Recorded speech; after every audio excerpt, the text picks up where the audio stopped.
Yo, yo, what's going on, guys? Dude, how you doing, Bryn? Doing well, man. How are you? I'm doing good. Another day, you know.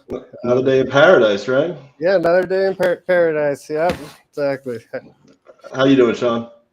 I'm doing good, man. Been checking out I was watching the Vivid stream a second ago. That's why I was late. Oh, nice. Yeah, they were showing off, Cyber Seas Enigmas. I think I got like 5 of those. There's one I really like. Looks like a rainbow. And, Oh, nice. All right. yeah, it's really cool. But they're tied to my on-chain monkeys. I got one tied to a bitmap, so really cool stuff. Dude, that's cool. I love it. I was happy we talked about it yesterday, and I think we'll get Gerard in here for a stream to talk about Vivid maybe next week, which would be great. I think it's a really cool platform, for sure. I think it's beautiful, especially for a lot of the art on Bitcoin, like even the either one-of-one or limited collections. I think the more expensive non-PFPs, it's really breathtaking for. I've never seen it for another kind, but really neat stuff overall. But why are you smiling, Matt? I'm posting to Hafka, but he had his cat like screensavers, but on his computers, and I already had one on. I put one on it like the other day when I said on stream, told him on stream it would be good as a screensaver or whatever, but I didn't want to like comment on it because I didn't want to. Is he selling those? I don't know. I've been talking to him back and forth a little bit, and we got some cool stuff coming up with him. It's just actually such really cool stuff. Art. I just was like, saved the photo and just put it on there. I like looking at his art. So. Yeah, me too. He's definitely one of my favorite in the space. And we usually start off with a little bit of a market update, and I think obviously today is an interesting one. We got I'm pulling up the chart here, but down 5% since yesterday at this time. That's pretty wild. I think we were up at like 86, almost 87 yesterday at this time, if I remember correctly. Could be off. And now we're sub 82. So we can get into the why, but first, how long do you think this narrative stays in place, Matt? Well, I think the whole Trump,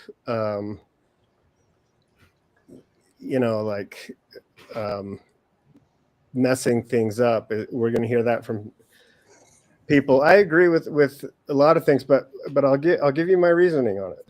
Well, hold on. I want to get into the reasoning in a second. I guess what I know it's putting the cart before the horse. Yeah. But how long do you think that the market will react this way? Do you think it's a hit right now and then it's priced in, or do you think this is a long one? I'll trade like 5% of my bag. I sold before you even started talking, but I think it recovers maybe in a couple trading sessions. Okay, now I'll tell. So I'm sure people are thinking like, "What the heck? This is bearish attack." But the more destruction. That's why he didn't give any clarity in his speech, right? That's why kept uncertainty in the market participants' eyes. And so, there's one thing that the market doesn't like is uncertainty. So I think that's on purpose. I think tariffs for the capital markets, like the legacy markets and the crypto markets, are like literally a net zero. Like they, but analysts think they're terrible, which is good. So they're using it as an advantage, I believe. So, but I will agree that, of course, there's got to be these are plans that it's not just Trump's plan to put tariffs or match tariffs or even out how much people are putting tariffs on us for imports and exports. We put it out there, level out the playing field, and then possibly be able to negotiate so other countries take them down. I get that, but obviously that there's it's a much bigger plan, right, than just tariffs. So I do agree that the cost, some of the costs, depending on how much they pass that cost on to us as what are the imports and how much they mark up their prices for us to buy their products. Obviously, that's like a market view. If there's something else available that's not imported, we would just choose that. So whatever.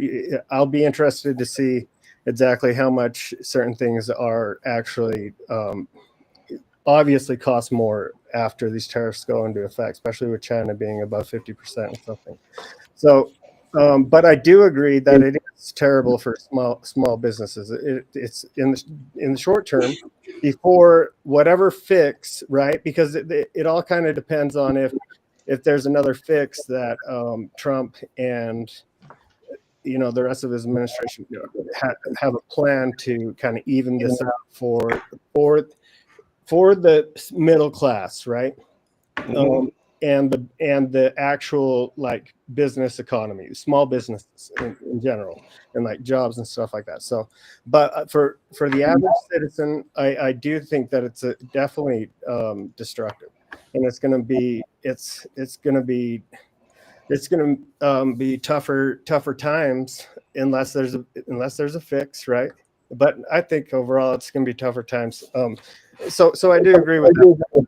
That's not what I'm here to talk about. About that, I don't even care to talk about that part. That to destroy the middle class, I believe, has been in the works for decades and decades and decades. So it's not just Trump. But anyway, Trump's speech or the tariffs, started with Mexico and Canada, maybe because they didn't have such an effect as when he talked about China and the rest of these tariffs going out. These had a much bigger effect. I think that's on purpose. The more uncertainty you can cause into the market, the faster, with all these other things that are happening. We've got a war. We've got a kinetic war with Yemen. We've got a potential war with Iran, whatever. But there is nothing better. I'm not for wars, but this is just the way that they look at it. There's not one better way to bring more money into the system, and create more liquidity in a war that's going to cost hundreds of billions of dollars, probably a day to fight. And then also, if the market's not doing well, that's just another reason to have to start stimulating to avoid the seizing of money velocity. And then, we could get to a point to literally all transactions stop. And so this, with the market going down like this, I believe that the stock market will find buyers soon, because smart money knows that that's what's coming. We've got lowering of interest rates going all the way through 2027. We've got a perfect scenario for a large amount of liquidity to be injected into the system. So, I mean, it's all very positive for the financial markets. Yeah, I mean, I just want to make sure I understand it correctly, right? So, it was the big news last night, the big graph that came out, all that kind of stuff. And it's party line, right? A lot of people on the right love it. A lot of people on the left hate it, just like anything else. And I think the biggest clamor that I heard, or the biggest outcry, was, everything's about to get super, super expensive. This is going to, like you said, be very destructive to the middle class and all of that, right? So I tried to, get some more details on what that is, right? Because depending on what news outlet you go to, you're going to see different, economists or projections, right? But in going through it, what I'm reading is economists estimate either from 0.5 to 2.2 percentage point bump in core inflation, right? Assuming there's a baseline of a 2 to 3, that could be anywhere from 2.5 to 5% inflation, right? So, as a part of the existing inflation kind of trajectory that we're generally on, right? So if you take that 0.5 to 2.2%, if you're looking at the median household income, which is 74K, and obviously mean is going to be a little bit lower than that, is you're talking about probably an extra $1,400 to $2,500 that it'll cost them in a worst case scenario, right? That's not taking anything else into effect, right? So it's going to cost the average income, let's say $1,000 or $2,000. And to me, okay, number one is that, again, that's static and not reflective of any upside by the end of the year or in the future. And it also doesn't take into account,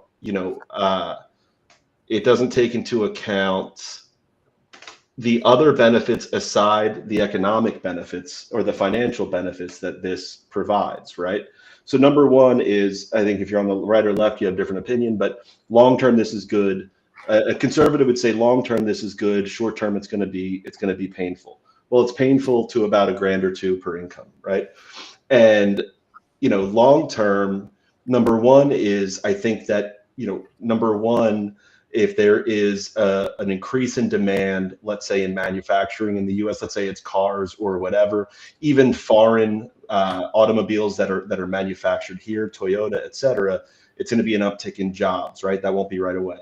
You're also going to see businesses that will manufacture here simply for a financial reason, that they don't feel like dealing with tariffs, so they might start production here, right? Leads to more jobs, more revenue overall.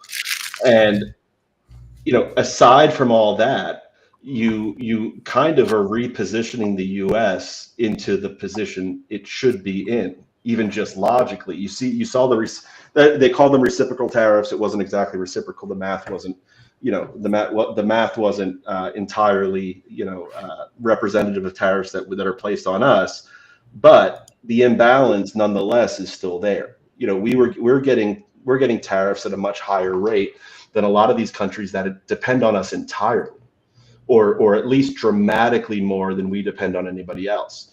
And I think it is a bet for others to bleed before we blink. And to me, it looks like that's going to be the case. I mean, these tariffs on some countries are borderline debilitating, right? And they're going to be in a lot more pain than we are. And I wonder if concessions are made, not even financially, right? Mexico was with the border. You have a lot of, I think tech interference coming out of Asia. You even can look at the EU and look at things like funding for NATO, et cetera. Does it get them to kind of fall in line with a lot of the other things that are going on? And could that reduce that tariff? Or is this something where they better do that and the tariffs are staying? Either way, I feel like it kind of right sizes our position rather than being taken advantage of, which I think is why a lot of people on the right are probably excited about it. Yeah, I think he comes in high with the tariffs, hopefully, and hoping they lower their tariffs and we lower ours, and then then there's then it's more fair. But I don't think, I mean, there's been several large corporations or businesses saying that they're going to come and manufacture here in the U.S. again. But I think that those are just kind of like they've stated they will. So all that stuff is just like we've got to wait and see. We got to wait and see how well all this works. So yeah, I'm hopeful, but it's just something that we got to just wait and see. Yeah, I mean, you look at who will be affected the most, right? Legislation last night with Canada, kind of, I guess we'll see where that lands. But I mean, Mexico sends 80% of their exports to us. Canada 75%.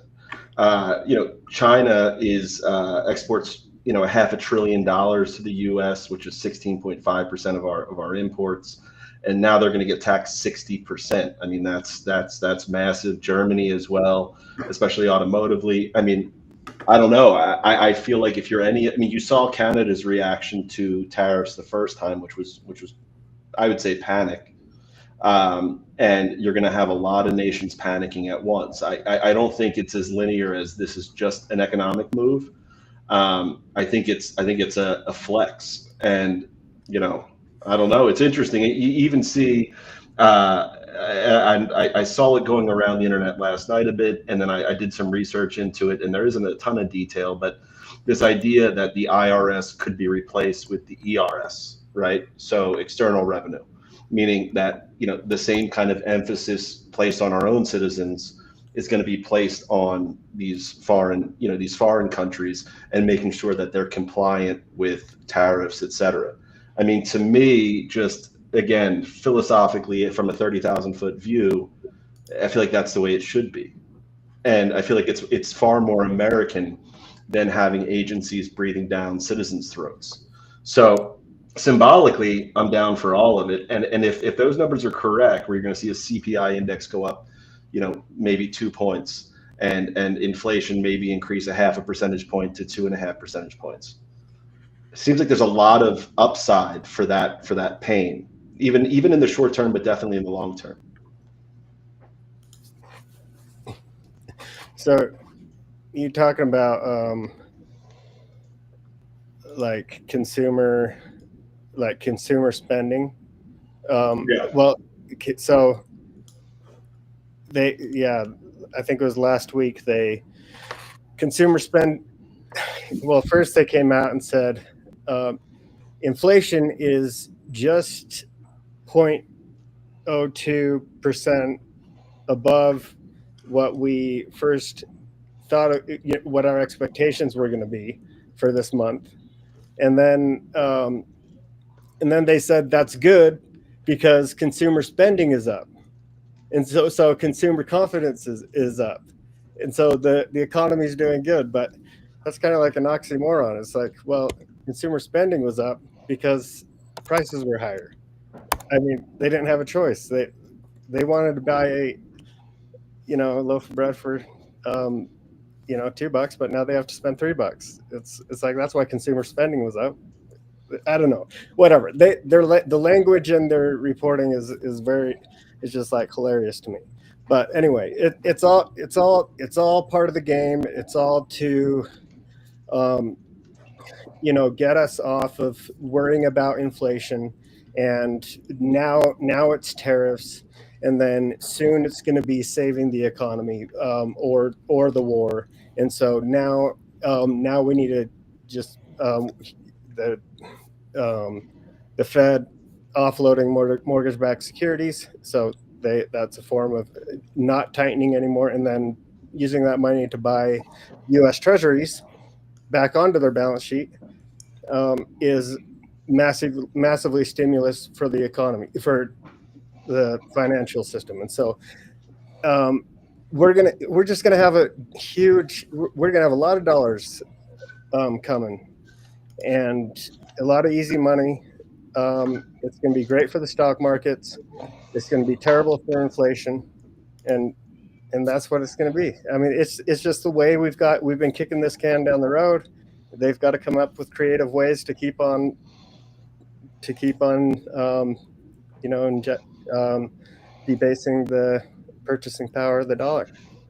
Well, yeah, and just like I guess maybe even the last thing on this topic, or at least on this part of the topic, is, so we're talking about a 2 to 3 point baseline with inflation in general, right? And you're talking about this causing an additional 0.5 to 2.2 or 2, right?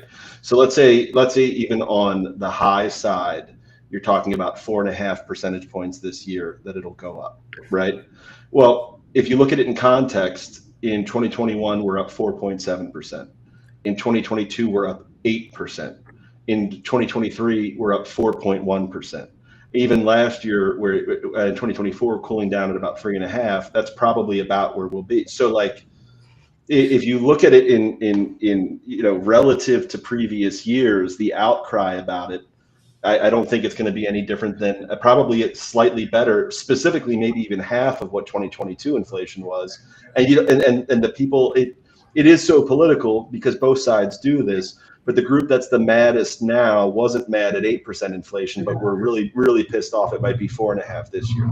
Well, no, you're right. Whether those numbers, how true, how honestly reported those numbers are, whatever, they're probably pretty close. But the Fed will be able to say that they got close to their 2% mandate, right? Their 2% inflation rate mandate.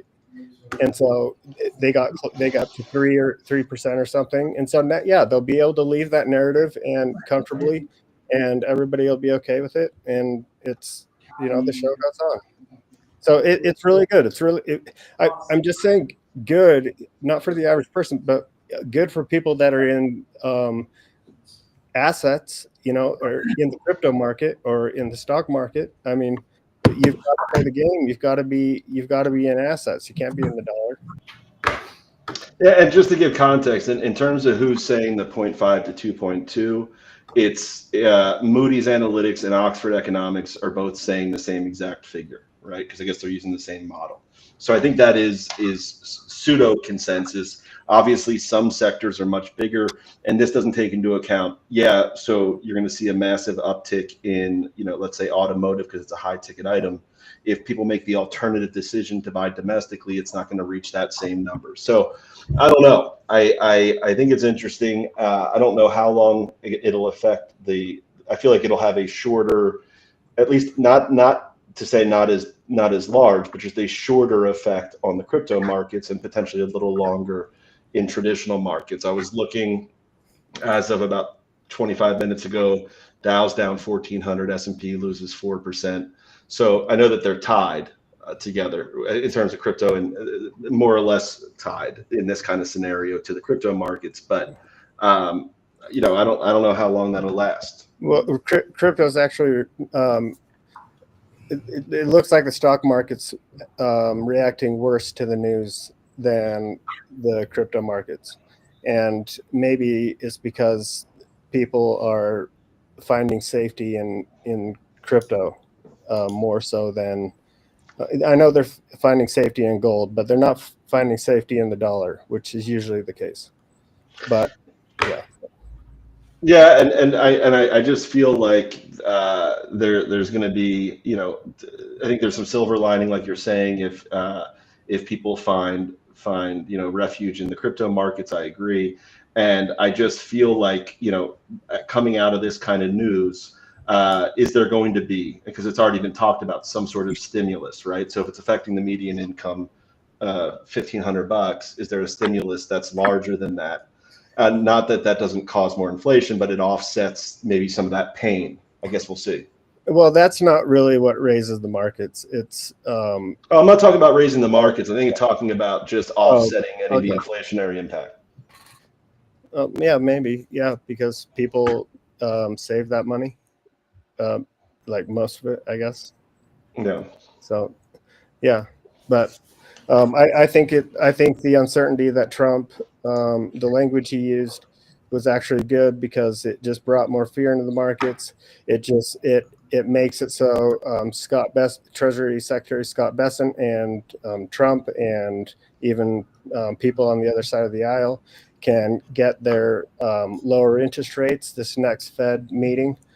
They already laid the groundwork. It's going to bring easing policy faster than later, and so I think it's a good thing. What are your thoughts, Sean? Give us your honest opinion, Sean. I mean, I don't like it. I don't like it at all. I think it hurts the little guy. He's not, and more than it's going to hurt anyone else. And there's no sense to it, in my opinion. There's no, it's not calculated at all. It's just broad strokes. And I mean, I saw China's 56% or 54%, but if they buy oil from Venezuela, it goes up another 25%. So almost everything we get in this country is from China. And so we're just going to be paying a lot more. I feel like we're getting double taxed. Oh, I'm sorry. Audio and something got a little bubbly there. No, I think Sean. I agree with Sean on that. I just what other way are they going to do it? Like, I almost feel like Democrats would be partly trying to do it some type of this way in a different. I mean, you got to bring more money into the system somehow. Yeah, I hear you, but like, why are we extending these huge tax cuts to the richest people on the planet and not, doing something and cutting all these like services for the poorest people in our country? So it just seems out of whack to me. Well, Sean, the one thing because we talked about it obviously last night, where I think we agreed at least a little bit, was in in seeing, and maybe you were well aware, but I think maybe most people were a little surprised, but in looking at the imbalance in the tariffs. I mean, that is a little, I'd say almost shocking, right? I think the way that we're treated, I think that's where a lot of the, I guess, enthusiasm or emotion comes from.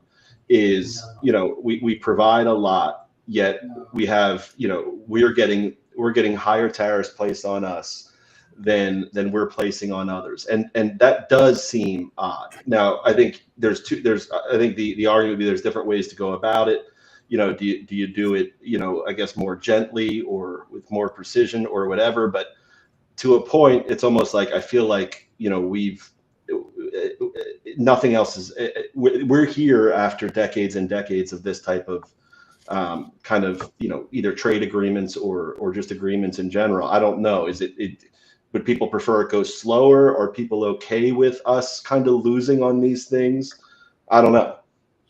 I mean, these Mexico and Canada tariffs are they're Trump's tariffs. He put them in place. It's from a deal he signed with them. He got rid of NAFTA and signed whatever it's called. And now he's not okay with the deal he made. Yeah, no, I get it. But also, like, just even in like looking at this in dealing with, even in business, dealing with suppliers, like the big fish usually wins, right? They usually get what they want because you need them. I mean, that is kind of the MO of a free market to an extent. Like, should you always honor this? Yeah, but you also need to win. And I think that's how we got into this position to begin with. So I don't know if that bothers me as much. Yeah, I think it was to shake things up so he could justify when he announced the tariffs on the other countries. I don't know. Who knows the game plan on that? But isn't really the tariffs to offset the? I guess we need to borrow or raise the country's debt from like 36 trillion to, I guess we'll borrow like $5 trillion, and we bring in 3. And if we bring in 1 with tariffs and then 1 with Doge, then we can kind of balance things. And is that to raise the debt ceiling so they can? I don't know, but I'm sure there's a formula to it. I'm just not sure. I mean, we didn't get into ordinals at all yet, and I'm going to pull that up now. Yeah, we should probably get into it. Totally, because I mean, it's affected. Everything's affected, right? Bitcoin goes down. You know, the comparative value goes down in and of itself. And let me see. I'm pulling it up here now. There we are. You guys see my screen? Yeah. I mean, Jesus. I don't know what Bitcoin shrooms are, but everything else is down almost double digits across the board. So it's even if you scroll through the top 25, you see a handful that are up. We got idiots up 17%, which we talked about yesterday. The Trump Bitcoin digital trading cards are up 16, but everything else is down pretty bad. I'm checking the Taproot Wizards, which has been a story everybody's talking about. Let's see. You know, they're, I guess, down. What were they? They came out of the gates at 20K, right? Is that how much they cost? 0.2 Bitcoin if you had a cat, and it was more than that if you didn't. If you didn't have a cat, do you know what it was? I think it went up to like 0.31 or 3.4, somewhere in there. So I guess even conservatively, you'd be how much 0.3 if they're $30,000 or for no, because Bitcoin wasn't at 100 grand then. It was what, 85. So 34, 85 0.34. Yeah, it's like it's above 20. It's like 26%, 27%, or 26, 27K, right? So they're down pretty bad from that. I don't know. Yesterday they were up, I think, like 12 points or something. But yeah, rough day. Hey, Sean, do you know if so? Okay, so all the are these floor prices that we're looking at? Yeah. Okay, so do the floor prices only go down? Oh, okay, so and then these are priced in Bitcoin, right? So if nobody sold any, or if nobody added listed any more lowering the floor price, then the Ordinal ecosystem would only go down as much as the same percentage as Bitcoin went down, right? Yeah. Okay. I mean, it's tied to Bitcoin, but you know, it's the lowest one listed is the floor price. Okay. So there's some fear in the market, and some people will list and lower the floor. They'll just list lower than the floor price. Yeah, I think that's correct, right? I mean, that's all they need to do. You got to like sweep the floor and then set a new floor price is kind of the strategy, right? Or at least have enough buys and enough community members stacking it so you can kind of create create that kind of artificial floor prices. I think that's right. Well, yeah. If you want the floor price to be higher, the collection, if you want that chart to go up, then yeah, somebody needs to sweep the floor, and then there needs to be a higher, the lowest priced ordinal would be cost more Bitcoin than the chart would go up, because there's no liquidity pools. So it's not like the reasons why like Ethereum and other layer ones will go down relative to Bitcoin going down is because exchanges are holding liquidity pools with those pairs in them. There's dexes holding liquidity pools. And so those ratios, they go down based off, the pools that they're bonded with. And so, yeah, anyway, so it's just a different, there's no pools within the Bitcoin and ordinals. It's just the cost of. No, just the market dictates it all, right? Yeah. Yeah. So I don't know, what else. I mean, everything seems down pretty bad. I think projects like Enigma probably would be, more resilient. But I guess it'll largely go the way Bitcoin goes, right? I mean, I think all of the floor prices relative to dollars, I believe. So it's not because Bitcoin down it's because Bitcoin's down that a lot of these are down. If Bitcoin's down 5%, that would affect all of these, right? And some of them that are down more, most are down sort of within that threshold, right? So it's down because Bitcoin's down, with the exception of Taproot and Quantum Cats and some of these others. Pizza Ninjas is down, but it was up so high yesterday. I think it was up almost double digits. So yeah, I mean, I guess you're saying maybe by end of week you think things could potentially be back in the markets, Matt? Is that what you're saying? I just think at some point, sooner than later, I think all this is stock market positive. That's my opinion. It may sound crazy. I know that's not the major consensus out there, but that's what, just like in a macro view, that's what it's looking very positive for risk assets. I mean, I hope so. And I don't know how long it takes to rebound, but it's interesting. Sean, have you seen anything new coming out? I had sent a text earlier. I don't know if you guys saw anything new coming out in ordinals or being talked about.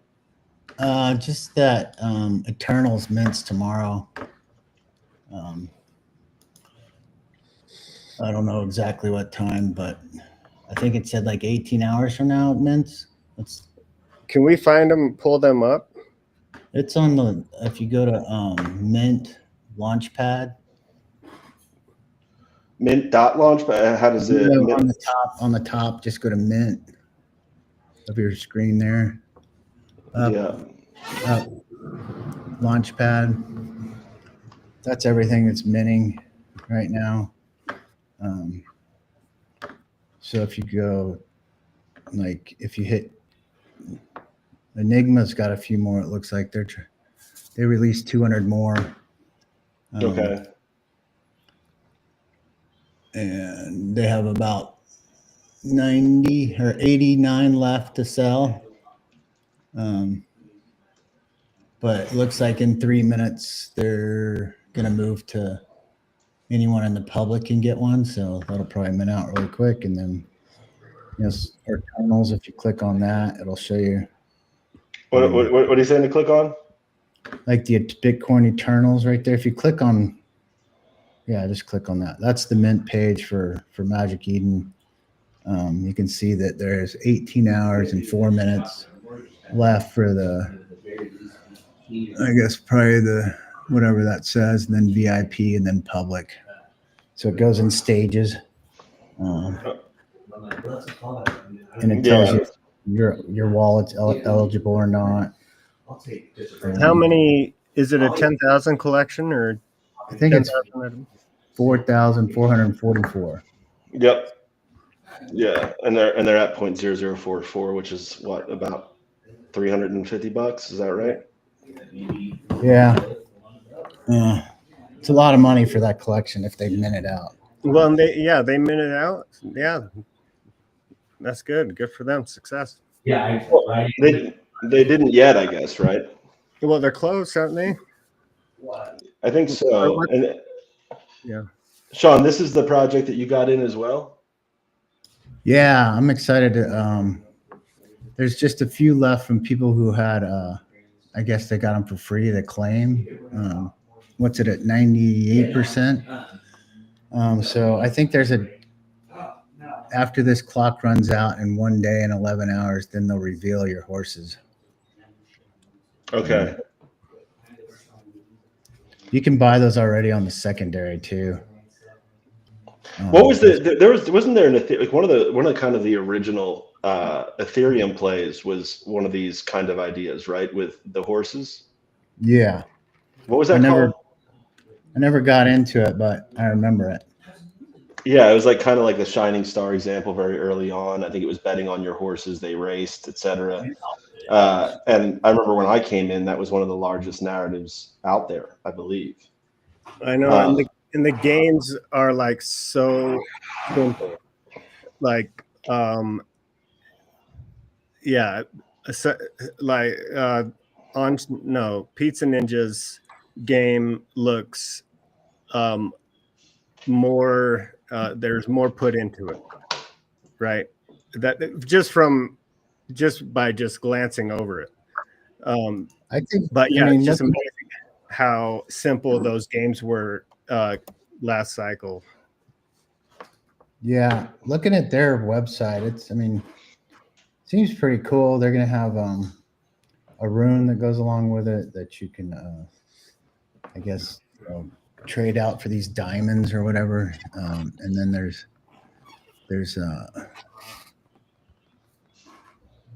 you can breed these things, race. You can lend them. I think you can stake them to get more runes. And if you have a herd, then I think that's a 1-star, 2-star, 3-star. Then you can do a lot more, I guess, or you get more rewards. But I don't know. We'll see. I saw a video of the racetrack and what it looks like, and it looked pretty cool to me.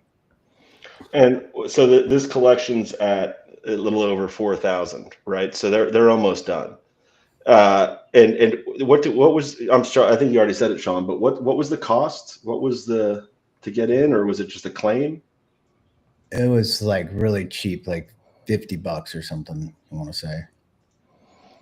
Okay, so they moved it. Do these guys have like an existing collection or community, or did they kind of bootstrap this? How do you hear about it? I heard about it through, I think through On-Chain Monkey, but there's, some like, I think there's some Pizza Ninjas behind it. But it's a bunch of developers. I think they also got funding, VC funding. So I kind of expect it to be a cool game. Because I didn't see it. Did you see it? I didn't see it marketed too much on X, but I've also been kind of, no pun intended, had horse blinders on for the last few days. So I didn't see much about it. And I also don't, what is this? What is this? There's not much. It's only 50 here and there. Yeah, they're nothing. Yeah, I haven't seen much on that. It's interesting when you see 4,000 of anything move, even if it is $50, to generate that attention's tough, especially for something relatively novel. So I was wondering if they had some sort of either, marketing budget or an existing community, because that's a heavy lift. Well, if Pizza Ninjas was in it, they're a pretty big community. Oh yeah, for sure. And I think you're right. I think Trevor from Pizza Ninjas has like essentially a VC group, if I'm not, or at least makes smaller dollar investments in a lot of these brands. So that could easily be what it is. Nice. Interesting. Yeah. I mean, I don't know. It seems, Sean, is it always in this launch pad where you see most of the stuff come up? Is that? Yeah. Unless it's like on Vivid or a different mint site, but anything is on Magic Eden, you can kind of go here and see what's going on, what's coming. Yeah, so I'm curious. I check this like every day or two just to see what's going on, keep my finger on the pulse a little bit. Yeah, and I wonder, do they pick this up, and you would just apply to be on the page, or is this a pay to play thing? They have if you go to like create at the top, I haven't gone through with it, but you can create an ordinal collection. You can inscribe a single picture. I've done that before, just to mint something on my own, you know. Yeah. But they have a creator dashboard as well, and I think you got to log in, and then it helps you put the whole collection on Magic Eden. Got it.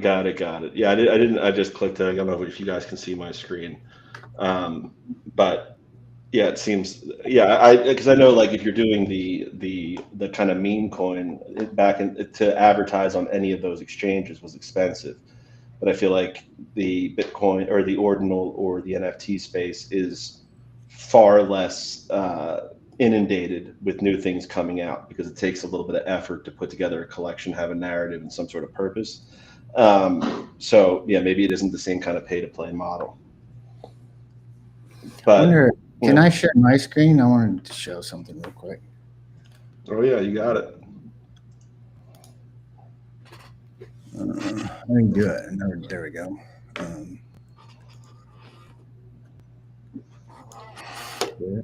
Does that work? Yep. You're up. So I have this little device called an umbrella, and it's been sitting at my house for a while. So I brought it to my office so I can mess with a whole lot more because at home I'm busy with family. But right now I'm syncing a Bitcoin node on it, which is pretty cool. I'm at 16%. I'm connected to 9 peers. So when this is done, I'm going to add the Ordinals app to it where you can subscribe through your own node.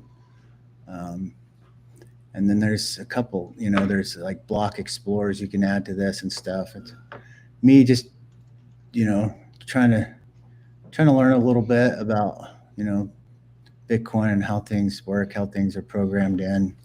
So once this is done syncing, it'll show each block, and then I can add some more apps, and you can add, your wallet to it. You can, run your own transactions through your own node. So you're not relying on a third party. You can do them all by yourself on your own. So we'll have to play around with this a little bit more when it gets finished, but I just wanted to show everyone that. Well, how does that work? So let's say once you're all synchronized and locked in, it starts to kind of work it to complete blocks. Is that do you see like an incremental? If you join a pool, that averages out a bit, right? But if you leave this independent, it will either kind of hit or miss. It just validates blocks. It's not a miner; it's a node. So you can't earn a block from it like you can mining, but it's just the more nodes that are running on Bitcoin, the more decentralized it is. It's just like a validator. But I did buy one of those BitX miners, those little guys that it's only one chip. It's not like an ASIC. It's cheap, but you can hook it in with your node here and run it through there, and you might have a little bit better chance of getting a block. There was one, I think 2 weeks ago, that a guy got a single miner got the entire block through a BitX miner. So he got like three Bitcoin plus the fees. It was like 3.15 Bitcoin. So I'm going to run it more like I'm not going to join a pool. I'm just going to gamble. It's basically a lottery ticket, and let it go for the next few years and see what happens. So with your BitX, I guess that's more what I was talking about. So with that one, you can join a pool and you get incremental, right? But if you are kind of leaving it outside of a pool, what is the reward? Do you get smaller amounts repeatedly, or do you kind of just wait and get rewarded if it does get a block?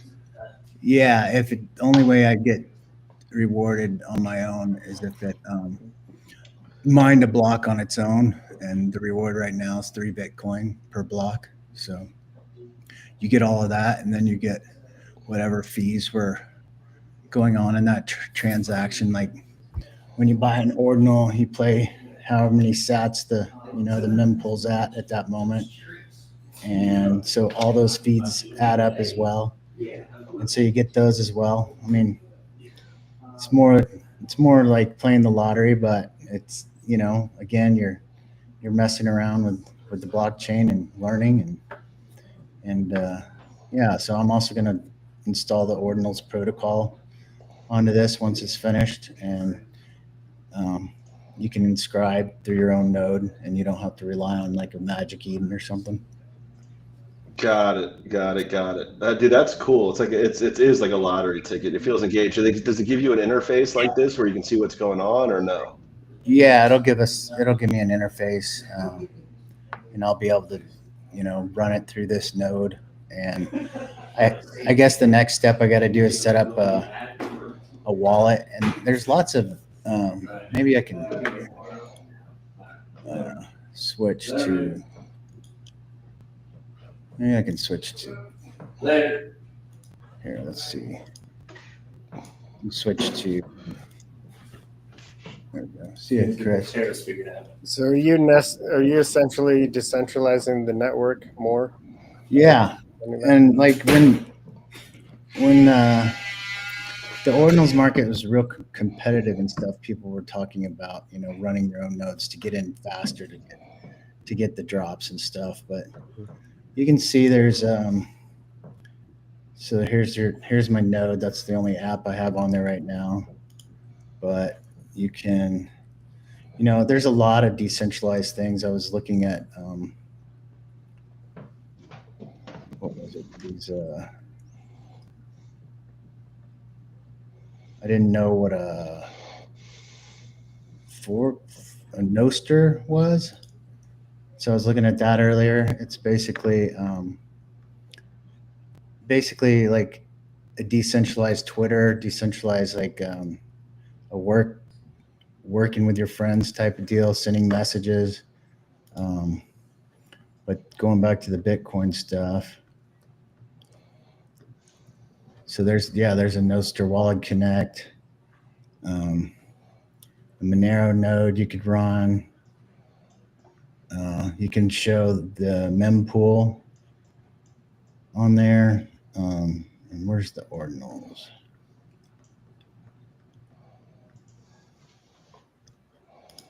So here you run your own ordinal inscription explorer, kind of like Ord.io, any of the ordinal viewers, but you can search blocks, and then but you can create your own, manage inscriptions and more.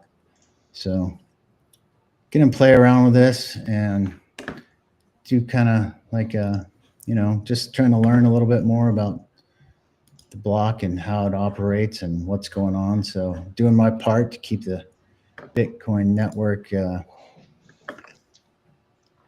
decentralized as much as possible.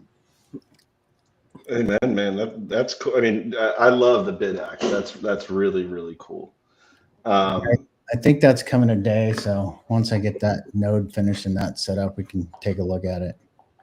So if enough people own one of these or run one of these, would it speed up the blocks, or like or would it unclog the network, help unclog the networks, like when collection launches and also the network is congested from a lot of transactions on Bitcoin itself?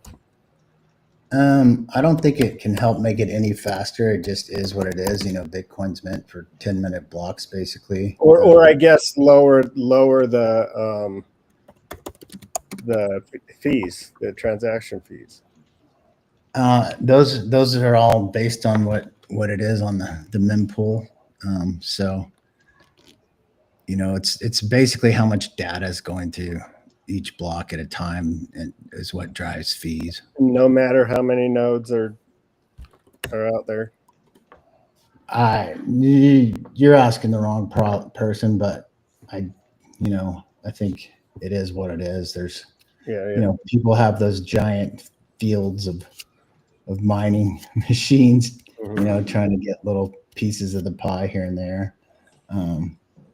It basically is to monitor. Here's this Ultimately, a full node will serve two key purposes: to monitor the health and security of a Bitcoin blockchain and validating the accuracy of transactions. So you're just doing your part by running one. It helps strengthen the network. So we're all about Bitcoin. So let's help strengthen it. That's what makes Bitcoin so valuable. It's the strongest, most secure network on the planet. Exactly.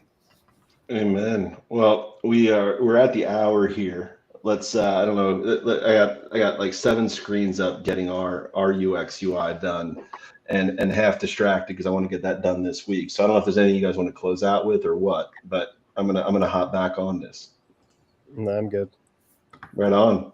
All Have right, a cool. beautiful day. We'll be back tomorrow. See you guys. All right. Thanks, everybody.